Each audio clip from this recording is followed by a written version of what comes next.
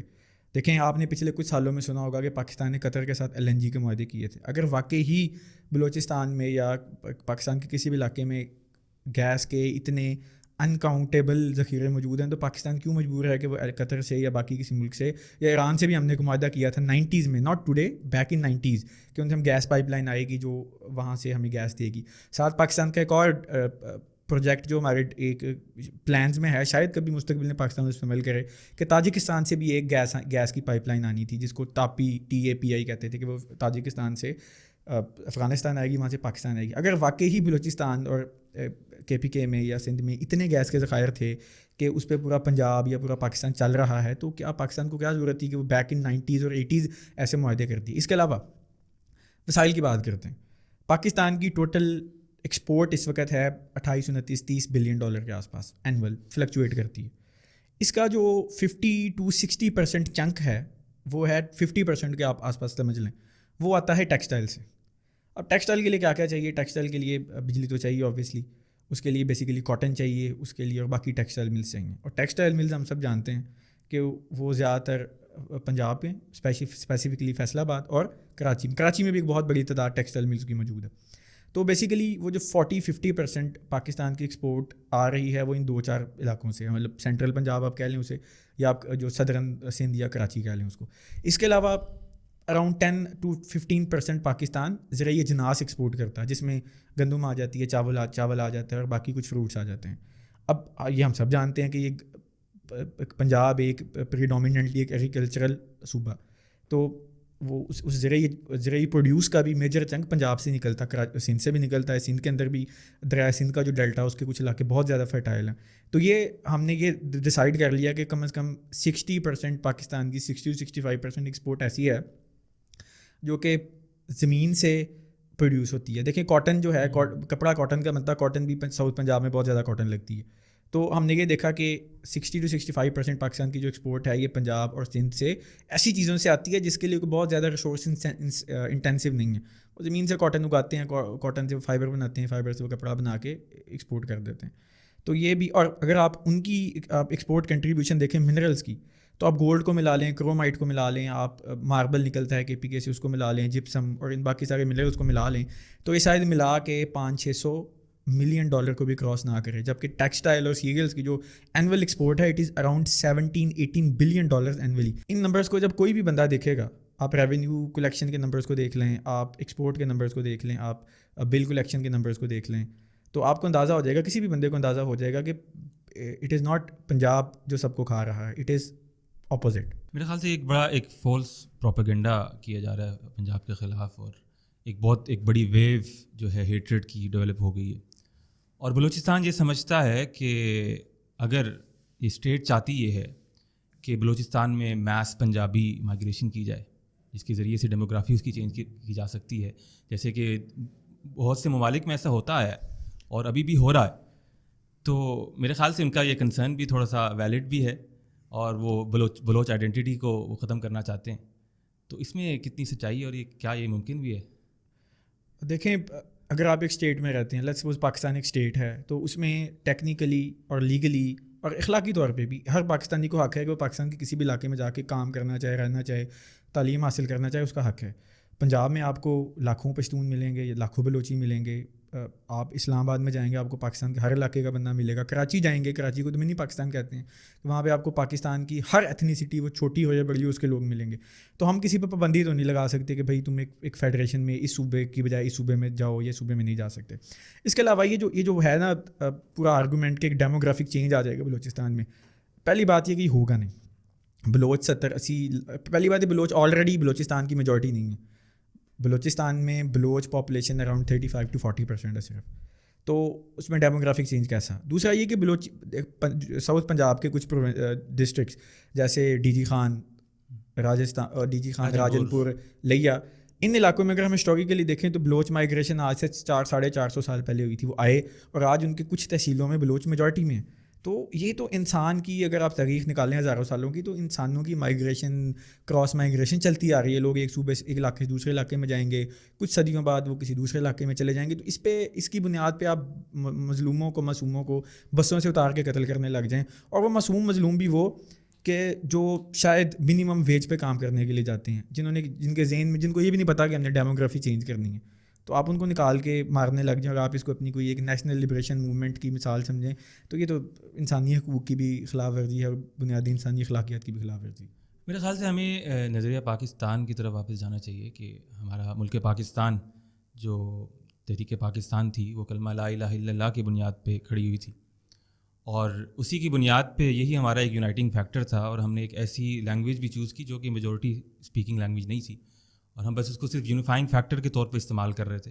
تو میرے خیال سے اگر ہم اس بات کو اجاگر کریں عام عوام کے اندر, اور ان کو یہ بتائیں کہ ہمارا مسئلہ پنجابیوں سے نہیں ہے, ہمارا مسئلہ کسی اور ایتھنیسٹی سے نہیں ہے, ہمارا مسئلہ یہ ہے کہ ہماری انٹرنل جو گورنمنٹ کے مسائل ہیں, ہماری جو گڈ گورننس کے مسائل ہیں, ان کی طرف اگر نظر دوڑائی جائے. جیسے دیکھتے ہیں بلوچستان میں مسئلہ شاید یہ مسئلہ نہیں ہے کہ پنجاب ریسورس کھا گیا, یہ مسئلہ نہیں ہے کہ پنجاب نے ریسورس کو ایکسپلائٹ کیا, مسئلہ انٹرنل ہے, ایک سردارانہ نظام ہے جس کو ہم جھیل رہے ہیں پچھلے 70-75 سالوں سے, اور اس کو حل کرنے کی طرف بلوچستان کی عوام کی نظر کیوں نہیں جاتی؟ دیکھیں, اگر آج بھی بلوچستان میں یہ سردارانہ نظام قائم ہے تو اس کا قصوروار ہم وہاں کی عوام کو نہیں ٹھہرا سکتے. اس کا بنیادی قصوروار پاکستان کی اسٹیٹ اور پاکستان کی اسٹیبلشمنٹ ہے.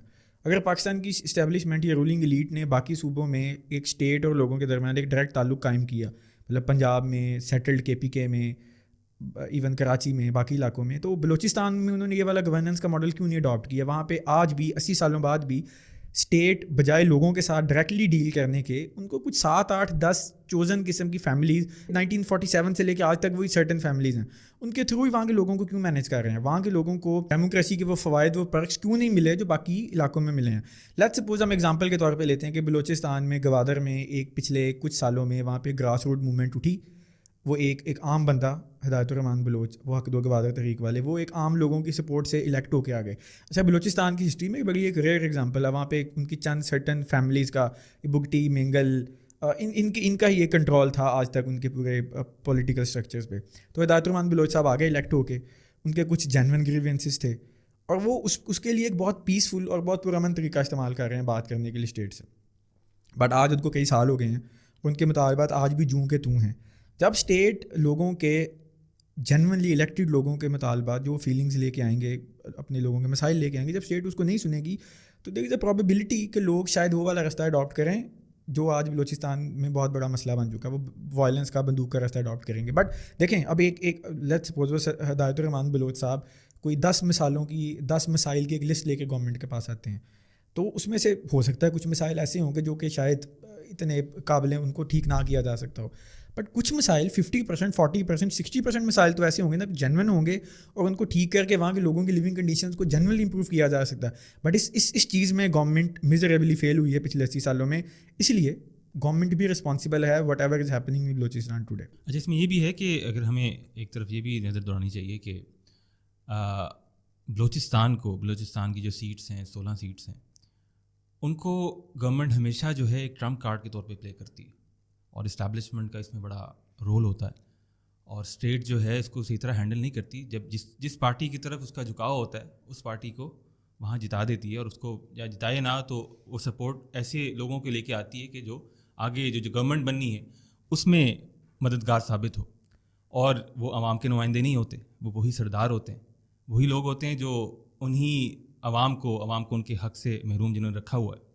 تو ہمیں اس بات کو دیکھنا ہے کہ بلوچستان کے جو مسائل ہیں وہ ان کے جو نظام ہے اس کے اختیار کردہ مسائل, اور ہم پوٹینشیلس پہ اگر نظر دوڑائیں تو بلوچستان کے اندر کافی پوٹینشیل موجود ہے جس پہ بات نہیں کی جاتی. جیسے کہ اگر ہم بات کرتے ہیں کہ بجلی کا مسئلہ ہے, ایک اسٹڈی یہ بتاتی ہے کہ بلوچستان کا جو بیرن لینڈ بڑا ہوا ہے اس کی 0.01% پہ بھی اگر سولر ایکوپمنٹس لگا دی جائیں تو بجلی کے مسائل حل ہو جائیں. 100,000 میگا واٹس آف بجلی پروڈیوس کی جا سکتی ہے.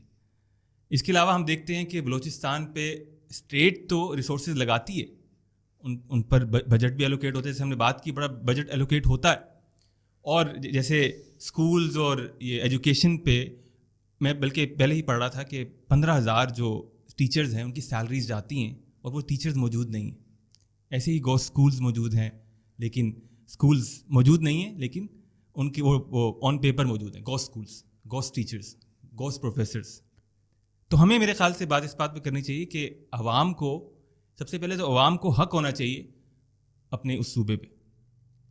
ان تمام سردارانہ نظام اور سرداروں کا چھٹکارا حاصل کرنا اسٹیٹ کا کام ہے. اسٹیٹ اس میں میزریبلی فیل ہو چکی ہے, اور اسٹیٹ کو بھی سوچنا چاہیے کہ اگر وہ چاہتی ہے کہ بلوچستان جو ہے اس کے اندر جو ہے نیشنل انٹیگریشن کے تھوڑے سے بھی انسٹنکٹس آ جائیں, اس کے لیے ضروری ہے ان کو بھی کچھ دیا جائے. بالکل ایسے ہی ہے. دیکھیں آپ نے کہا کہ اسٹیٹ سرداروں کو ہٹانے میں میزریبلی فیل ہوئی ہے. میں یہ کہتا ہوں کہ اسٹیٹ از رسپانسبل کہ وہ آج بھی قائم ہے.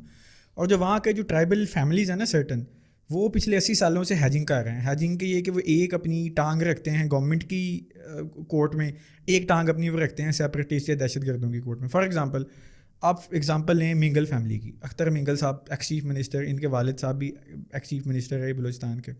انہوں نے پچھلے دنوں ایک بہت ایموشنل اسپیچ کی بلوچستان کے حالات پہ کہ بلوچستان آپ کے ہاتھ سے نکل چکا ہے. اب سین یہ سمجھیں کہ اختر مینگل صاحب خود ایکس سی ایم, ان کے والد صاحب ایکس سی ایم, خود بھی وہ کئی دفعہ منسٹرز بھی رہے, اور ان کا ایک بھائی ایٹ دا سیم ٹائم وہ ایک ٹیررسٹ آرگنائزیشن رن کرتا. بگٹی فیملی کی ایگزامپل بھی ایسی ہے کہ شزین بگٹی صاحب اس وقت فیڈرل منسٹر ہیں. ان کے دادا اکبر بگٹی جو بعد میں گورنمنٹ سے ان کی فالنگ آؤٹ ہو گئی, وہ خود بھی گورنر بلوچستان رہے اور 1970s کا آپریشن انہوں نے کیا. ان کا یہ کزن برہم داغ بگٹی ایک بلوچ سیپریٹسٹ آرگنائزیشن کو لیڈ کر رہا ہے. ایسے ہی باقی فیملیز بھی. تو بلوچ سردار تو بیسیکلی دونوں طرف کھیلتے ہیں. وہ ایک بھائی کو بھیج دیتے ہیں, ایک بھائی ان کا پولیٹیکل اسٹرکچر میں آ جاتا ہے, ایک بھائی ان کا ایک دہشت گرد تنظیم بنا کے جنیوا یا لنڈن میں یا دبئی میں سیٹل ہو جاتا ہے, اور وہاں پہ وہ جو فارن ایجنسیز ہیں ان سے پیسے لے کے بلوچستان کے حالات خراب کرتا ہے. تو ان کو ہٹائے بغیر بلوچستان کے حالات ٹھیک نہیں ہوں گے, اور ان کو ہٹانے کے لیے responsibility fair and square Pakistani government پہ. اگر ان کو ہٹائے, وہ ان کو نہ ہٹائے, وہ صرف ان کو سپورٹ دینا بند کر دے, automatically with democratic process, with social evolution, یہ سردارانہ نظام جیسے باقی ملک سے ہٹ گیا, بلوچستان سے بھی ہٹ جائے گا. میرے خیال سے ہم اس بات پہ کنکلوڈ کرتے ہیں. سب سے پہلی بات تو یہ ہے کہ یہ جو سردارانہ نظام ہے یہ ایک بہت بڑی لائبلٹی ہے اسٹیٹ کے اوپر.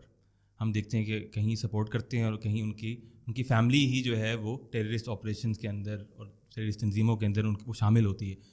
تو ہمیں اس بات پہ کنکلوڈ کرنا چاہیے کہ ہمیں جو نیشنل انٹیگریشن کے جو انگریڈینٹس ہیں وہ ضروری ہے کہ ایک کامن فیکٹر پہ اکٹھے کر لیے جائیں. اب ہم نے جب پاکستان لیا, پاکستان اسلام کے نام پہ لیا, لا الہ الا اللہ محمد رسول اللہ کے نام پہ لیا, اور پاکستان کی جو میجورٹی ہے وہ 99.9% مسلمان ہی ہیں, اور ہمیں اسی کو یونائٹنگ فیکٹر رکھنا چاہیے. اور آج کل جو ہیٹریڈ کی ایک لہر چل رہی ہے اور پنجابیوں کے خلاف, اور پھر ظاہر ہے اگر پنجابیوں کے خلاف اتنا زیادہ بولا جائے گا تو پنجابی بھی اٹھ کر ایک الگ ایک ایسی قوم جو بالکل ایک نیوٹرل قوم ہے, اس کے اندر بھی وہ جذبات ابھر جائیں گے, اور وہ بھی پھر سامنے آ کے کھڑی ہو جائے گی, جو کہ اسٹیٹ کے لیے بھی ایک اچھی چیز نہیں ہے. تو میرے خیال سے اسٹیٹ کو اس بارے میں سوچنا چاہیے کہ اس معاملے کو کیسے ہینڈل کرنا ہے, کیسے جو ہے عوام کو سمجھنا ہے کہ یہ اپنی عوام ہے, اور اس کو ہم نے کیسے انٹیگریٹ کرنا ہے نیشنل انٹرسٹ کے ساتھ.